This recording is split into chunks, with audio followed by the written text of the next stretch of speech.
Look at me. I'm a grandfather. I go to mission fields in East Africa where there is no Jesus. I go to mission fields among the Maasais where there's no church. There's no mosque. There's no idol house. No.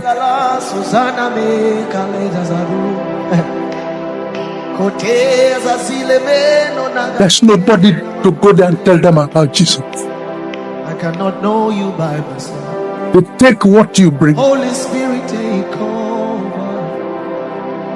I cannot go deeper by myself. But I trek miles. Except you help me go. The bath once a month. There's no water. I have to stop in Kenya to buy as much water as I will need as I cross Namanga border to enter northern Tanzania with my wife and my children. I take my children along there because I don't want them to think that the only brand of Christianity they see is the one on television.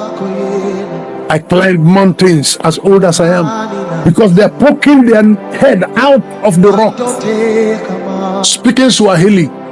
And I have to speak Jambo. I have to ask, can I come? With Bible under my armpit. Because if he does not approve me to come, he could roll the stone against me.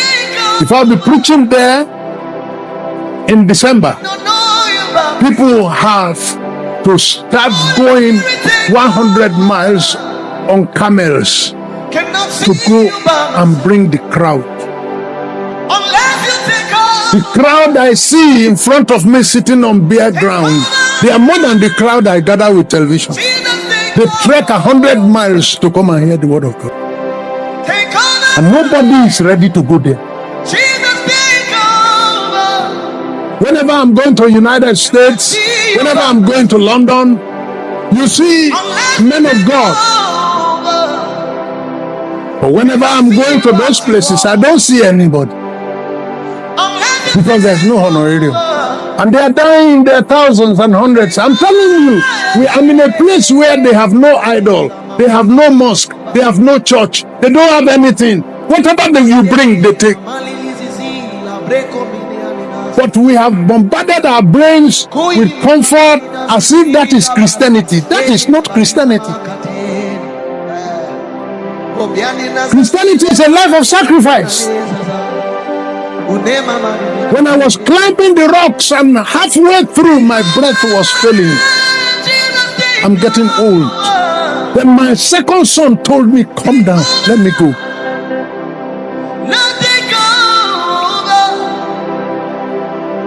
By the grace of God, I can sponsor my children in any university in the world. By the grace of God. Don't let me go into that one. Because the dividing line between that testimony and pride is like the edge of razor blade. You never know when you slip to the other side. I don't want to talk about that. But I am telling you that by the grace of God, God has done enough for me to go and sit down somewhere and be preaching prosperity to others and be telling them, come and see. When people are dying.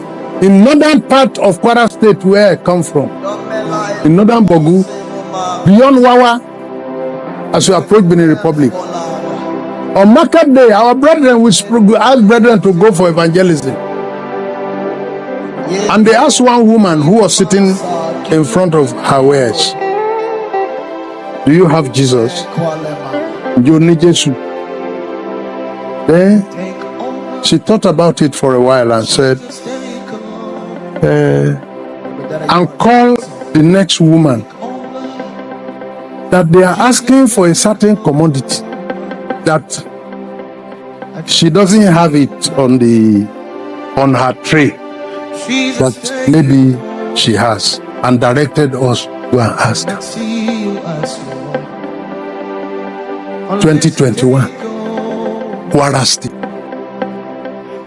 You need Jesus. Do you have Jesus? Say Jesus. They go and ask that woman. Maybe she has the item on the tray. You know, we have lost our pride.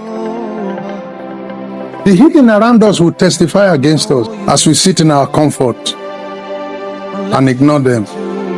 Government has forgotten about them. There's no road. We trek. We enter the river because there's no bridge. Whenever I go, I don't come back with my clothes. We can't wash our clothes. The water there, if you put your clothes inside, you get dirtier because it's mud. We wait for the water to settle down before we.